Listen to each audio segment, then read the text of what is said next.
السلام عليكم ورحمة الله تعالى وبركاته. اليوم إن شاء الله غنقوموا بتحضير الكبدة وبطريقة صحيحة اللي تجي فيها الكبدة بدون زفارة وتبقى واخد ما تسودش، تبقى اللون ديالها زوين. غناخدو الكبدة وغنحطو عليها الثلج وغنخليوها تقطر بزاف حتى داك الدم كله يقطر، يعني خليوها لمدة تقريبا مدة ساعة ولا نص وهي فوق من داك الثلج. وغادي ناخد هنا الزبدة وغادي نسخنها وغنحط فيها، ملي غتسخن مزيان غنحط الكبده وغنحط عليها التوابل. دابا غادي نحط الفلفل الاسود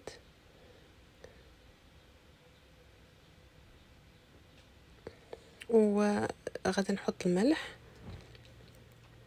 انا درت السمنه، ولكن اللي ما عندوش ممكن يدير الزيت، ولكن السمنه احسن، كتجي كتخليها طريه شويه ما كتكونش قاصحه. ودابا غنحط البابريكا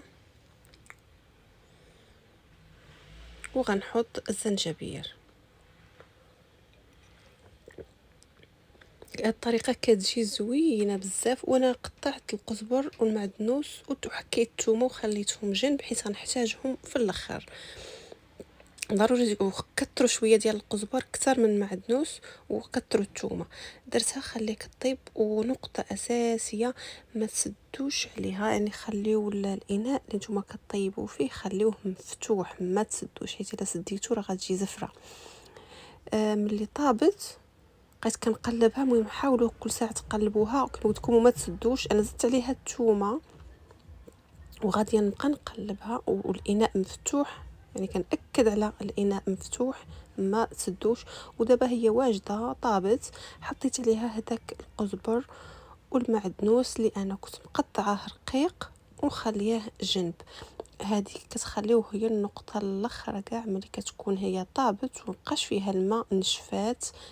شفتوا كيما شفتوا الكاع ديال الحله راه ما بقاش فيها نشفات. كتجي هاد الطريقه زوينه بزاف. وشتي اللون ما شاء الله كي داير والمذاق كتجي رائع، يعني نتمنى تجربوها وخليو لي كومونتير ديالكم. وسمحوا لي تعطلت عليكم بزاف بزاف، سمحوا لي كانت خارج الاراده ديالي. انا رجعت لكم فيديو جديد، نتمنى ان شاء الله تفاعلوا مع الفيديو وديروا لي لايك والاشتراك اذا جات على خاطركم، باش ان شاء الله نبقاو نعطيو الجديد. هذا هو الشكل النهائي، راه جا رائع رائع بصراحه والمذاق. ونشوفكم في فيديو قادم ان شاء الله.